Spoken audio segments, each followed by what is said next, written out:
אהלן, בסקירה שלנו היום נראה איך טריק לוגיסטי אחד קטן יכול פשוט להפוך את מערכת החינוך שלנו. תראו, המציאות בבתי הספר די כאוטית. שנת הלימודים נקטעת כל הזמן בגלל חופשות, עומסים או סתם מקרי חירום. בתוך כל הבלגן הזה, כל שעת לימוד רשמית היא בעצם המשאב הכי יקר ונדיר שיש לתלמידים. אז נשאלת השאלה, למה בעצם המערכת שלנו גורמת לבתי הספר לשלם מעין קנס כפול על העשרה? הרי פעילויות חוץ בבוקר זה לא רק בונוס, זה שואב זמן מורים והורס לגמרי את הריכוז של כולם. זה פשוט מטורף.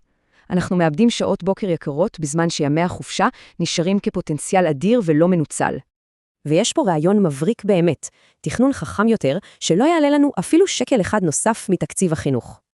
תחשבו על זה ככה, מקבלים בדיוק את אותו תוכן, אותה פעיליות מעולה, פשוט בטיימינג הרבה יותר חכם. הפתרון? פשוט להזיז את כל הפעילויות המסובסדות האלה כמו תוכניות הגפן שכולנו מכירים, ישירות לחופשות. קחו לדוגמה את חנוכה. אם נזיז לשם את אירועי התרבות, שיעורי הבוקר שלנו מקבלים הגנה הרמטית. ככה בעצם אנחנו מרוויחים את כל הערך התרבותי, בלי לבזבז אפילו דקה אחת קריטית של למידה רשמית. רגע, ברור שזה לא נגד העשרה. כן, זה פשוט מהלך סופר הגיוני לתכנון יעיל יותר של המערכת. אז אחרי שהבנו את זה, השאלה הגדולה היא, איך בתי הספר יכולים לאמץ את הפיצוח הזה כבר היום?